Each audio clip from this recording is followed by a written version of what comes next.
যেটা হলো ১৯ বছর ধরে সত্যেন সেন শিল্পী গোষ্ঠী তারা আম শরৎ উৎসব পালন করে আসছিল। তাদেরকে শরৎ উৎসব পালনে এবার বাধা দেওয়া হয়েছে।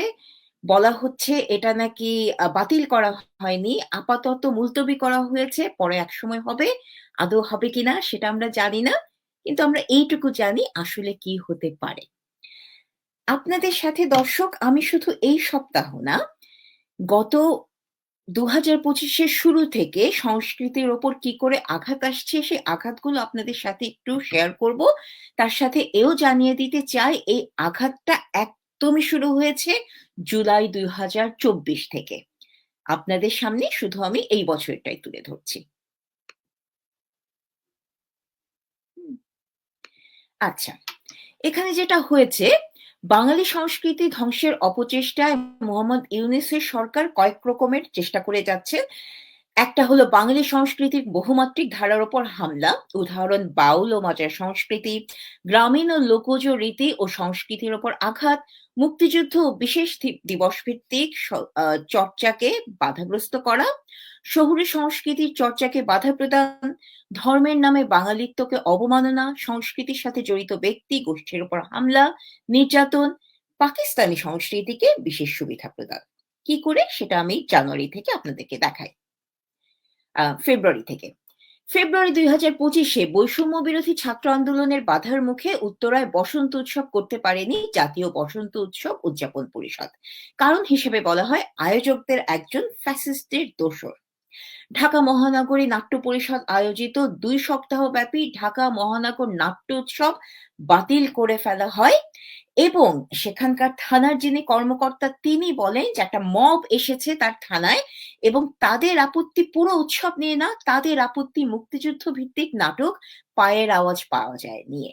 এবং তারা যেহেতু এই নাটকটি তাদের উৎসব থেকে বাদ দিতে সম্মত হননি, তারা দেখেন যে একদল এসে মহিলা সমিতিতে এসে উৎসবের সমস্ত সাজসজ্জা খুলে নিয়ে যাচ্ছে। ঢাকার বাইরে চট্টগ্রামে প্রমা আবৃত্তি সংগঠনের বসন্ত উৎসব মাঝপথে বন্ধ করে দেওয়া হয়। বাধার মুখে হেফাজতে ইসলামী এবং কওমি ওলামা পরিষদের বাধার মুখে মধুপুরে লালন স্মরণ উৎসব বন্ধ করা হয়। ঢাকা বিশ্ববিদ্যালয়ের চারুকলা অনুষদের অনুষ্ঠানে চিত্রশিল্পী রফিকুন নবী, তিনি যে শুধু একজন চিত্রশিল্পী তা নন, তিনি চারুকলা অনুষদের এমেরিটাস অধ্যাপক। তাকে মঞ্চে উঠতে বাধা জানায় একদল মব এবং চারুকলা অনুষদ বলেন তার সম্মানের জন্যই আমরা তাকে মঞ্চে উঠতে নিষেধ করি। তারপর আবারও ফেব্রুয়ারিতেই বৈষম্য বিরোধী ছাত্র আন্দোলন তারা নিজেরাই একটা কনসার্ট করতে চেয়েছিল, সেটা হলো রিবিল্ডিং দ্য নেশন। সেই রিবিল্ডিং দ্য নেশনও স্থগিত করা হয় কারণ সেখানে গন্ডগোল হতে পারে বলে। বরিশাল বিশ্ববিদ্যালয়ের সাংস্কৃতিক অনুষ্ঠানে তৌহিদি শিক্ষার্থীবৃন্দ, আপনাদের আরেকটু মনে করিয়ে দিতে চাই, এই যে প্রতিবারই এরকম হামলা হয়, ভাঙচুর হয়, তারা বিভিন্ন রকমের হুমকি প্রদান করে থাকেন। প্রচার মাধ্যম এবং সরকার কোনোদিনই তাদের নাম আমাদেরকে জানান না। সবসময়ই তাদেরকে বলেন তৌহিদি জনতা, সাধারণ শিক্ষার্থী, তৌহিদি শিক্ষার্থী, সাধারণ শিক্ষার্থী এবং আরো অনেক কিছু। তো বরিশাল বিশ্ববিদ্যালয়ে সেই তৌহিদি শিক্ষার্থীবৃন্দ তারা সাংস্কৃতিক অনুষ্ঠানে হামলা চালায়। সেই অনুষ্ঠানে একটি ব্যান্ড গ্রুপের অনুষ্ঠান করার কথা ছিল। তারা প্রায় ২ ঘন্টা পার্শ্ববর্তী জঙ্গলে প্রাণের ভয়ে লুকিয়ে থাকতে বাধ্য হন। এপ্রিলে আসি আমাদের নববর্ষের মাসে। সেই নববর্ষের মাসে ৫০০ বছরের পুরনো গোপীনাথপুরের রথযাত্রা মেলায় পুতুল নাচকে অশ্লীলতা আখ্যা দিয়ে বন্ধ করে দেয়া হয়। এও আপনাদেরকে জানিয়ে রাখি, এই রথযাত্রার অনুষ্ঠানটা রোজার সময় পড়ায় তাদের পুরো অনুষ্ঠানটা তারা সময় মতো করতে পারেননি। পরে তারা করেছেন স্বল্প পরিসরে প্রশাসনের অনেক বাধার মুখে। গাজীপুরে আপন দুলাল নামের নাটকের মঞ্চায়ন বাতিল করা হয় এবং সেই তৌহিদি জনতা বলেন শুধু রানীগঞ্জ নয়, পুরো দুর্গাপুর ইউনিয়নে কখনো কোনো নাটক অনুষ্ঠিত হতে দেয়া হবে না। আয়োজককারীরা বলেন তারা ৫২ বছর ধরে স্থানীয়ভাবে বিভিন্ন রকমের যাত্রাপালা, নাটক এই জিনিসগুলো আয়োজন করে আসছেন এবং এই আপন দুলাল নাটকে এমনকি কোনো নারী চরিত্রও নেই। তারপরেও শ্লীলতার সংজ্ঞায় এই নাটক পাশ করতে পারেনি। ৪৭ বছর ধরে চট্টগ্রামের ডিসি হলে একটি দল পহেলা বৈশাখের অনুষ্ঠান করছিল। তাদের অনুষ্ঠানে আগেই হামলা চালানো হয়। নেত্রকোনায় বর্ষবরণ অনুষ্ঠান চলাকালে যুবদলের কয়েকজন নেতা মঞ্চ থেকে শিল্পীদের যে শুধু নামিয়ে দেন তা না, সেখানে অনুষ্ঠান দেখতে আসা উপজেলা ইউএনও এবং অন্যান্য অতিথিদেরকেও লাঞ্ছিত করেন। একই মাসে রফিক আজাদের ধানমন্ডির বাড়ি, যেই বাড়িটা শুধুমাত্র কবি রফিক আজাদের বাড়ি বলেই নয়, মুক্তিযুদ্ধের সাথে বাংলাদেশের সাথে এই বাড়ির আরো অনেক ইতিহাস আছে, সেই বাড়িটাও ভেঙে ফেলে গৃহায়ণ কর্তৃপক্ষ। মঙ্গল শোভাযাত্রাকে ইউনেস্কোর স্বীকৃতির বিষয়টির ভুল সংশোধনের জন্য সংস্থাটিকে অনুরোধ করার জন্য সংস্কৃতি মন্ত্রণালয়ের প্রতি আহ্বান জানান হেফাজত নেতারা। মঙ্গল শোভাযাত্রার নাম বদলে রাখা হয় আনন্দ শোভাযাত্রা। সেই এপ্রিলেই অভিনেতা সিদ্দিকুর রহমান তাকে আওয়ামী দোসর আখ্যা দিয়ে মারধর করে থানায় সোপর্দ করা হয়। পরে জুলাই 2024-এর এক হত্যা চেষ্টা মামলায় রিমান্ডে নেওয়া হয় তাকে। তিনি এখনো জেলে আছেন। একই মাসে সুবর্ণা মোস্তফা, রোকেয়া প্রাচী, মামুনুর রশিদ, শাওন, তারিন, চঞ্চল চৌধুরী, সোহানা সাবা সহ 17 জন অভিনয় শিল্পীর নামে হত্যা চেষ্টা মামলা করা হয়। আপনারা নিশ্চয়ই জানেন শমী কায়সার অনেকদিন ধরেই জেলে ছিলেন। তিনি বোধহয় ২ মাস আগে জামিনে মুক্তি পেয়েছেন। মেহের আফরোজ শাওনকেও রিমান্ডে নেওয়া হয়েছিল। মে ২০২৫। ভক্তরা বলেন সরকার পতনের পরে কুষ্টিয়ার ঘোরে শাহ মাজার ও গোলাপনগরের সোলেমান শাহ মাজার উৎখাতের ষড়যন্ত্র চলছে। প্রায় ১০০ বছরের পুরনো চৈত্র মাসের ওরস প্রশাসন করতে দেয়নি। আওয়ামী লীগের সাবেক সংসদ সদস্য ও জনপ্রিয় সঙ্গীত শিল্পী মমতাজ বেগমকে গ্রেফতার করা হয়। থাইল্যান্ডে যাবার সময় অভিনেত্রী নুসরাত ফারিয়াকে বিমানবন্দর থেকে গ্রেফতার করা হয়। জুন ২০২৫-এও একই রকমভাবে আক্রমণ চলে সংস্কৃতিতে।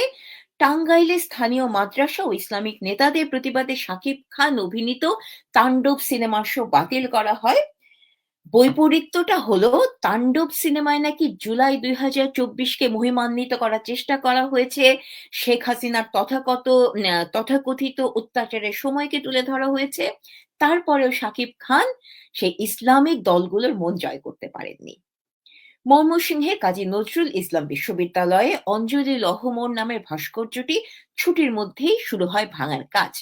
পরে সামাজিক যোগাযোগ মাধ্যমে প্রতিবাদ শুরু হলে ভাঙার কাজ বন্ধ করে দেয় প্রশাসন।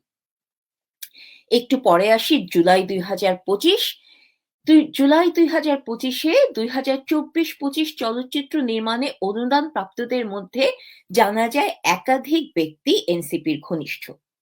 আপনারা দেখতে পাচ্ছেন নাহিদ ইসলাম এই দলে ছিলেন যারা ঠিক করেছেন যে অনুদান কাদেরকে দেওয়া হবে। আরো জানা যায় যে মুক্তিযুদ্ধ বিষয়ক সিনেমার জন্য যে অনুদান ছিল সেগুলো বেশিরভাগই জুলাই অগস্টের ওপরে যারা সিনেমা বানাবে তাদের জন্যই বরাদ্দ দেওয়া হচ্ছে। এবং আমি আমার ব্যক্তিগত অভিজ্ঞতা থেকে জানি সেই জুলাই ২০২৪ থেকে যারা লাল হয়ে বিভিন্নভাবে সামাজিক যোগাযোগ মাধ্যমে সক্রিয় ছিলেন, আমার পরিচিত কয়েকজনেরকেই এই অনুদানের জন্য অর্থ প্রদান করা হচ্ছে। সেপ্টেম্বর ২০২৫ ফ্যাসিবাদ বিরোধী সাংস্কৃতিক মৈত্রীর প্রতিবাদে স্রোত আবৃত্তি সংসদে রবীন্দ্র বিষয়ক আবৃত্তির অনুষ্ঠান এবং আবৃত্তি সংগঠন শব্দসুধার অনুষ্ঠান বন্ধ হয়ে যায়। প্রাথমিক স্তরে সঙ্গীত শিক্ষক নিয়োগের পদক্ষেপকে ইসলাম বিরোধী এজেন্ডা আখ্যা দিয়ে এ সংক্রান্ত বিধিমালা বাতিলের দাবি জানায় হেফাজতে ইসলাম। এর বদলে ধর্মীয় শিক্ষক নিয়োগকে বিধিমালায় যুক্ত করার কথা তারা বলে, কারণ হিসেবে দেখায় এই কারণে মাদ্রাসা শিক্ষকদের কর্মসংস্থান ঘটবে।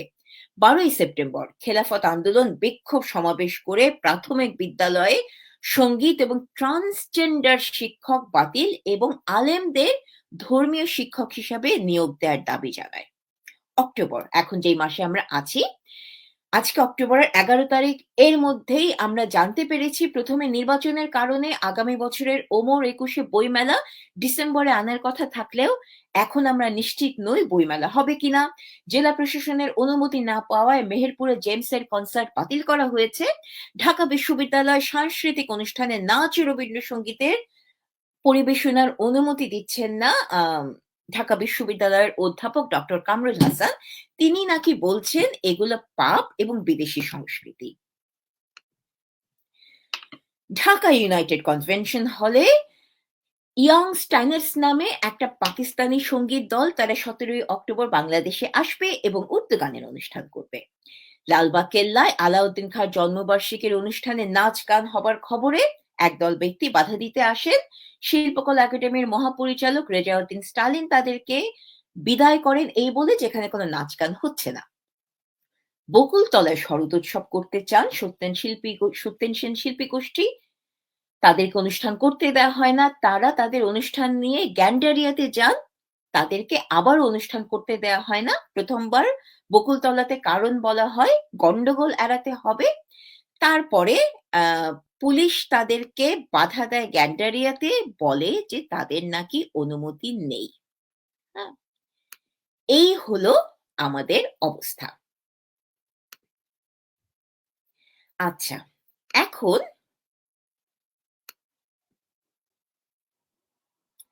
ক্যামেরা কোনোভাবে আজকে আমাকে দেখাতেই রাজি হচ্ছে না। আচ্ছা, এখন প্রিয় দর্শক, মুহাম্মদ ইউনূস তিনি নিজেও একজন বাঙালি, তিনি নিজেও একজন শিক্ষক।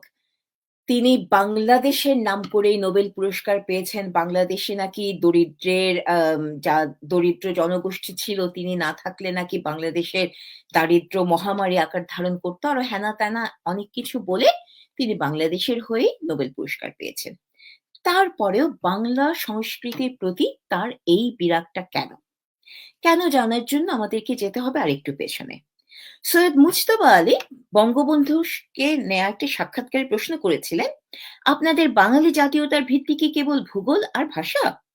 বঙ্গবন্ধু তার উত্তরে বলেছিলেন, "আমাদের বাঙালি জাতীয়তার ভিত্তি বাংলার সকল ধর্মের, সকল বর্ণের মানুষের হাজার বছরের মিলিত সভ্যতা ও সংস্কৃতি। আমরা একটা কালচার নেশন, সাংস্কৃতিক জাতি। হাজার বছরের বেশি সময় ধরে আমাদের পরিচয় বাঙালি। সেটি যদি তার সেকুলার সভ্যতা ও সংস্কৃতির ভিত্তিতে টিকিয়ে রাখতে পারি, তাহলে বাঙালি জাতি বাংলা ভাষা ও বাঙালি সংস্কৃতি বিশ্বে একটি আধুনিক জাতি হিসেবে স্বীকৃতি পাবে।" এই স্বীকৃতিতেই সমস্যা মুহাম্মদ ইউনূসের। এবং এই সমস্যার কথা যে নতুন সেরকম কিন্তু নয়। ২০২৪ জুলাই মাসেই মুহাম্মদ ইউনূস এবং ইসলামিক জঙ্গিগুলো তাদের পরিচয় থেকে যে তারা বাঙালি পরিচয়টাকে মুছে ফেলতে চায় তা জানিয়েছিল, যখন তারা "তুমি কে, আমি কে, বাঙালি, বাঙালি" শব্দকে প্রতিস্থাপিত করেছিল রাজাকার, রাজাকার বলে। তুমিও জানো, আমিও জানি, রাজাকার মানেই পাকিস্তানি। এখন তারা নিজেদেরকে বাঙালি জাতীয়তাবাদের বিপক্ষে কেন দাঁড় করাতে চায়? কারণ বাঙালি জাতীয়তাবাদ শুধু বাংলাদেশের নয়, যেকোনো জাতীয়তাবাদই কোনো একটি জাতির শুধুমাত্র মেরুদণ্ড নয়, সেই জাতির হৃদয়কেও ধারণ করে। আমরা যখন কোনো একটা জাতির সংস্কৃতিকে ধ্বংস করি, আমরা যে শুধুমাত্র সেই জাতির মেরুদণ্ডটাকেই ভেঙে ফেলতে সক্ষম হই তা না, তার হৃদয়টাকেও মেরে ফেলতে সক্ষম হই। মুহাম্মদ ইউনূস এবং তার সহযোগী জঙ্গি সংগঠনগুলো ঠিক এই জিনিসটাই বাংলাদেশে করতে চায়। মুহাম্মদ ইউনূস একটা কালার রেভলিউশনের মাধ্যমে ক্ষমতায় এসেছেন এবং ক্ষমতায় আসার তার অন্যতম মিত্র ছিল এবং ক্ষমতায় টিকে থাকার তার অন্যতম যে দুজন মিত্র আছেন, সে একজন মিত্র হলো ডিপ স্টেট এবং আরেকজন মিত্র হলো জামাতে ইসলামী এবং অন্যান্য জঙ্গি সংগঠনগুলো। এরা ঐতিহ্যগতভাবেই বাংলাদেশের অস্তিত্বের বিরোধী। আমরা জানি আমেরিকা, চীন এই দেশগুলো ১৯৭১ সালে বাংলাদেশের স্বাধীনতার বিরুদ্ধে দাঁড়িয়েছিল। একইভাবে বাংলাদেশের রাজাকার, আলবদর, জামাতে ইসলামীর যে দলগুলো আছে, এই প্রত্যেকটা দল ছিল পাকিস্তানি জাতীয়তা, যদি তাদের জাতীয়তা বলে কিছু থেকে থাকে, সেই পাকিস্তানি জাতীয়তার অনুসারী, বাঙালি জাতীয়তাবাদের অনুসারী নয়। এবং মুহাম্মদ ইউনূস জানেন, কোনোভাবে যদি বাঙালি একবার তার বাঙালি জাতীয়তাবাদ নিয়ে দাঁড়াতে পারে, এই মুহাম্মদ ইউনূস এবং তার দলগুলো খড়কুটোর মতো ভেসে যাবেন। এবং এই খড়কুটোর মতো ভেসে যাবার পেছনে মুহাম্মদ ইউনূসের যে ভয়টা আছে, সে ভয়টা কিন্তু যথেষ্ট যৌক্তিক একটা ভয়। এই ভয়টাকে জয় করতে পেরেছিল বলেই বাঙালি ১৯৭১ সালে পাকিস্তান সেনাবাহিনী, যেই সেনাবাহিনী তখন নাকি ছিল বিশ্বের সবচেয়ে নামকরা সেনাবাহিনীগুলোর একটা, সেই সেনাবাহিনীর বিরুদ্ধে দাঁড়িয়ে একদম শূন্য থেকে শুরু করে বাংলাদেশ নামের একটা নতুন দেশ তৈরি করেছিল। হ্যাঁ, যেই দেশকে পাকিস্তান ভয় পায়, সেই দেশকে কি মোহাম্মদ ইউনূস ভয় পাবেন না? নিশ্চয়ই পাবেন। আপনারা আরো একটু খেয়াল করে দেখুন, সেই ২০২৪ ক্ষমতা পাওয়ার পর থেকে মোহাম্মদ ইউনূস প্রায়ই একটা কথা বলেন, রিসেট বাটন। তিনি শুরুই করেছিলেন রিসেট বাটন দিয়ে। রিসেট বাটনটা আসলে দরকার কেন? রিসেট বাটনটা দিয়ে তিনি যখন মুক্তিযুদ্ধকে মুছে ফেলতে পারবেন, তখন আমাদের ইতিহাস এবং একটা সংস্কৃতির একটা বড় অংশ মুছে যাবে। মুক্তিযুদ্ধকে যখন মুছে ফেলা সম্ভব হবে, তখনই সম্ভব হবে আমাদের যে সংস্কৃতি আছে, যেই সংস্কৃতি নিয়ে আমরা মাথা উঁচু করে উঠে দাঁড়াই, আমরা মাথা উঁচু করে বাঁচি, যেই সংস্কৃতিকে সামনে নিয়ে আমাদের আমরা বাঙালিরা বারবার যেকোনো শত্রুর বিরুদ্ধে দাঁড়িয়ে যেতে পারি, সেই সংস্কৃতিকে যদি মোহাম্মদ ইউনূস ভেঙে দিতে পারেন, মুছে দিতে পারেন, বাংলাদেশ তখন হয়ে দাঁড়াবে একটা দুর্বল, অসহায় নবজাতক শিশুর মতো। সেই দুর্বল, অসহায় নবজাতক শিশুকে তখন মোহাম্মদ ইউনূস এবং তার জঙ্গি দল যেভাবেই চায়, সেভাবেই তাদেরকে শেপ করতে পারে। যেভাবেই চায়, সেভাবেই তাদেরকে মোল্ড করতে পারে এবং সেই শেপিং এবং মোল্ডিং এর মাধ্যমে বাংলাদেশে অসাম্প্রদায়িক বাঙালিত্বের যে চরিত্র আছে, সেই অসাম্প্রদায়িক বাঙালিত্ব চরিত্রকে মুছে দিয়ে একটা ধর্মীয়, শুধুমাত্র একটা ধার্মিক পরিচয়কে তুলে ধরা যাবে। সেই ধার্মিক পরিচয় তারা একাত্ম বোধ করবে তালেবান রাষ্ট্রের সাথে। সেই ধর্মীয় পরিচয় তারা একাত্ম বোধ করবে সিরিয়ার সাথে। তারা বাঙালি বলে কাউকে চিনবে না, বাঙালিত্ব বলে কাউকে চিনবে না। এবং সেই বাঙালিত্বকে মুছে দেওয়ার প্রক্রিয়ায় সমাজে যে অস্থিরতা তৈরি হবে, যেটা আমরা এখন দেখছি। হ্যাঁ? বাঙালি মুসলমান দাঁড়াচ্ছে বাঙালি হিন্দুর বিরুদ্ধে, বাঙালি সুন্নি মুসলমান দাঁড়াচ্ছে কাদিয়ানীদের বিরুদ্ধে। এই সমস্যাগুলো যে আগে ছিল না সেরকম নয়, কিন্তু এই সমস্যা ইউনূসের সময়ে এমনভাবে মহামারীর আকার ধারণ করেছে যে সমস্যা এখন দাঁড়িয়েছে গণহত্যার প্রারম্ভিক চিহ্ন হিসেবে। মুহাম্মদ ইউনূস ঠিক এই কাজটাই করতে চান। এই কাজটা করতে চান বলেই বাঙালি সংস্কৃতির ওপর তার এত আক্রোশ, এই কাজটা করতে চান বলেই বাঙালি সংস্কৃতিকে তার এত ভয়। এখন আমরা যারা সাধারণ বাঙালি আছি, আমাদের তো দায়িত্ব আছেই। আমাদের দায়িত্ব আছে সঠিক সিদ্ধান্ত নেয়ার, বাংলাদেশকে, বাঙালি জাতিকে জাতীয়তার পথে আবার ফিরিয়ে আনার। আমি একটু আলাদা করে কথা বলতে চাই বাংলাদেশে যারা সাংস্কৃতিক কর্মী আছেন তাদের সাথে। আমার প্রিয় সাংস্কৃতিক কর্মীরা, আপনারা আমাদের দেশের উজ্জ্বল দিকপাল। শুধু মুক্তিযুদ্ধ নয়, মুক্তিযুদ্ধের আগে থেকে আপনারা পথে নেমেছেন ৫২-তে, আপনারা পথে নেমেছেন ৬৯-এ, ৭১-এ আপনারা ট্রাক নিয়ে, মুক্তির গানের দল নিয়ে ঘুরে বেরিয়েছেন শরণার্থী শিবির থেকে শরণার্থী শিবিরে। মুক্তিযুদ্ধের পরে আমাদের দেশ যখন স্বাধীন হলো, আপনাদের সাথেই আমরা গান গেয়েছি, তোমাদের এই ঋণ কোনোদিন শোধ হবে না। তারপরে আমরা দেখেছি ৯০-এও আপনাদের বলিষ্ঠ পদচারণা পথে, ঘাটে, প্রান্তরে। সবভাবে আপনারা আমাদের পাশে ছিলেন, সাধারণ মানুষের পাশে ছিলেন। আমরা যারা সাধারণ মানুষেরাও আছি, তারাও কিন্তু আপনাদেরকে ভালোবাসা জানাতে, সম্মান জানাতে কোনো রকম কুণ্ঠা কখনো দেখাইনি।